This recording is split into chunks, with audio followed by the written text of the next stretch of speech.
자, 2016년 11월 2일 수요일 시황방송을 시작하겠습니다. 자, 오늘 코스피 같은 경우에는 1.42% 하락한 1978포인트로 마감이 됐는데요. 아무래도 이제 우리나라 시장의 투자 심리 자체가 상당히 좀 얼어붙어 있는 상황이다 보니까 지속적으로 이렇게 좀 떨어지고 조정을 받는 모습들을 보여주고 있습니다. 그래서 뚜렷한 상승의 모멘텀이 실종되어 있는 상태고, 오히려 미국의 대선, 그 다음에 우리나라의 정치적인 불확실성, 이런 것들까지 겹쳐지다 보니까 어떻게 보면 시장이 이렇다 할 반등을 보여주지 못한 상태에서 지속적으로 좀 떨어지고 있는 그런 모습들을 좀 나타내고 있습니다. 다만 지금 시장 하락의 자체가 일정 부분 기업의 실적이 좀 부진한 영향도 일부 좀 있겠지만, 전반적으로는 미국의 대선 이런 부분들, 그다음 우리나라의 정치적인 이런 문제점, 이런 것들이 부각되면서 떨어지는 흐름들이 굉장히 크다라고 보고요. 오늘 수급에서도 보시다시피 실질적으로 외국인들이 우리나라 시장에서 빠져나간 규모 자체는 크지는 않습니다. 다만 선물에서 이런 불확실성, 변수, 악재 이런 것들이 나오다 보니까 선물에서 매도가 대량으로 나갔던 모습인데, 나가고 나서 또다시 매수가 들어오고 또다시 변수가 있으면 또 나가는 거거든요. 그래서 선물 자체가 오늘 떨어지다 보니까 대규모의 매도를 좀 나타내다 보니까 시장이 좀 하락했던 그런 모습들을 좀 보여줬고요. 그래서 어차피 선물 같은 경우는 어느 정도 좀 안정이 되면 또다시 매수가 좀 들어올 수 있는 부분들이기 때문에 크게 개의치 마시고, 중요한 거는 오늘 업종별로 다 떨어졌다는 얘기가 되겠죠. 뚜렷하게 올라간 게 없다. 그나마 삼성전자도 떨어졌다. 이렇게 보시면 될 것 같습니다. 그래서 이렇다 할 반등 흐름들을 나타내 줄 만한 업종, 종목들이 없었던 상황이다 보니까 시장이 좀 떨어졌습니다만은, 추가적으로 좀 더 내려올 수 있겠죠. 한 1950 여기까지도 한 번 정도 추가적인 하락들이 나올 수는 있겠지만, 이후의 흐름들은 굉장히 빠르게 회복해주는 V자 반등의 형태가 나타날 가능성이 상당히 좀 크다라고 봅니다. 그래서 지금 같은 경우에는 오히려 투매에 동참을 하거나 매도에 동참을 하기보다는 오히려 반등 이후에 나올 하락 이후에 나올 반등을 노려서 추가 매수나 이런 것들을 통해서 뭔가의 단가 조정이라든지, 또 오히려 현금을 들고 있는 분들 입장에서는 반등을 이용해서 빠르게 또 수익을 낼 수 있는 그런 기회가 반드시 만들어질 수 있다라고 보고요. 그나마 이제 오늘 자동차 업종들은 현대차나 이런 것들 같은 경우에는 상대적으로 하락폭이 좀 덜했죠. 올라간 것들이 많지 않기 때문에 아마 하락폭도 좀 제한적이지 않았나라는 생각이 들고요. 오히려 이 위기 이후에 새로운 주도주가 좀 편성이 된다라고 한다면 현대차도 그 대열에 좀 합류를 할 수 있는 여지가 상당히 좀 클 것으로 보고 있습니다. 그래서 현대차나 이런 종목들은 조금 더 낙폭이 나온다라고 한다면 또 저가 매수의 기회가 될 수 있기 때문에 그런 부분들 참고해서 보시면 되겠고요.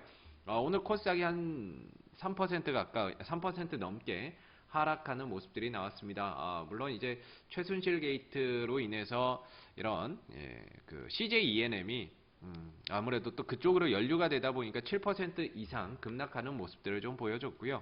오늘 코스닥의 하락폭이 상당히 좀 컸습니다. 거의 급락이 나오다시피 할 정도로 거의 다 떨어졌다라고 보시면 될 것 같은데요. 한 100종목 정도 올라가고 900종목이 1000종목이 떨어졌으니까요. 거의 대부분 다 떨어지는 모습들이 나왔습니다.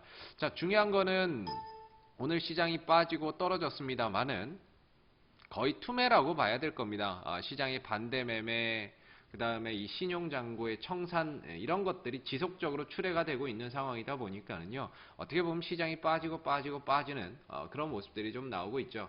그래서 종목들 자체에 문제가 있어서 빠지는 시장이라고 말하기보다는 시장 전반적으로 뚜렷한 수급 주체가 없는 상태에서 그동안에 쌓였던 이런 신용장고가 점진적으로 출회되는 장중에 또는 장 마감 이후에 또 장 초반에 이런 물량들이 출회가 되다 보니까 어쩔 수 없이 시장이 빠지는 거죠. 그러다 보니까 종목들도 연동해서 빠지는 상황들이 만들어지고 있다라고 보고요. 다만 이제 이 하락의 막바지가 어디가 될 것이냐. 결국에는 시장의 하락은 이전에도 그랬고 과거에도 그랬듯이 앞으로도 그럴 건데요. 개인들의 투매가 나온 다음에 결국에는 반등이 나온다. 오늘 떨어졌지만 이걸 투매라고 말할 수 없는 이유는요. 실질적으로 신용잔고가 어제 한 50억 원 정도밖에 나오지 않았습니다. 코스닥에서. 결국에는 어제 같은 경우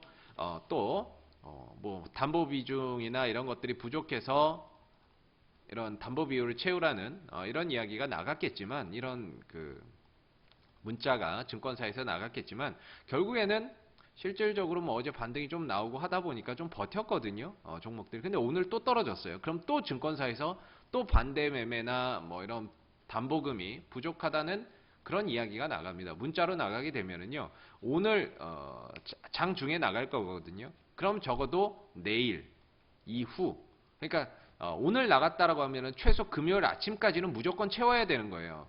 화요일 중에는 오늘 수요일이니까는요. 내일은 넣어야 된다는 거죠. 내일 넣지 않으면 금요일 날 아침에 반대 매매가 나가버리거든요. 근데 어제 만약에 뭐 이런 문자가 나갔다라고 한다면 오늘 시장이 더 떨어졌기 때문에 채워야 되는 돈, 현금의 비중이 더 늘어나는 거죠. 근데 지금 개인들이 현금의 여력이 없는 상태예요. 그러다 보니까 채울 수 없는 반대 매매가 나와도 결국엔 채울 수 없는 상황이 만들어지다 보니까 반대 매매를 기다리는 상황이 될 수밖에 없는 거고요. 그게 아마 이번 주 금요일을 기점으로 해서 막바지가 될 겁니다. 막바지가 될 거고 이거 이후에 V자 반등이 나오기 때문에 지금은 투매에 동참하는 거는 올바른 방법은 아니라고 보고요. 오히려 투매 이후 나올 반등을 노려서 현금 비중을 공격적으로 투매 이후에 나오는 그 흐름 속에서 공격적인 투자를 활용할 필요가 있습니다. 그래서 지금 투매가 나왔을 때는 하루에만 나오는 신용 반대매 물량이 한 1,000억 원 정도는 나와야 되지 않나. 그래야 V자로 빠르게 돌아갈 수 있고요. 지금은 떨어지는 종목들 이유 없습니다. 그렇기 때문에 반등 나올 때는 아무거나 사도 거의 다 수익 난다라고 보시면 될 것 같습니다. 그래서 지금 상당히 좀 어려운 흐름들이 나오고 있는데요. 이번 주를 기점으로 해서 거의 투매는 마무리가 좀 되지 않겠는가 이렇게 생각이 듭니다. 투매 이후에 나올 V자 반등을 노려서 오히려 빠르게 복구를 하는 그런 전략들이 지금은 조금 더 필요할 것 같습니다. 조금 더 인내하시고요. 조금 더 버티시면서 이번 주 투매 이후에 나오는 반등을 한번 잘 노려본다면 분명히 회복할 수 있는 기회도 빠르게 찾아오지 않을까 싶습니다. 자, 오늘 녹화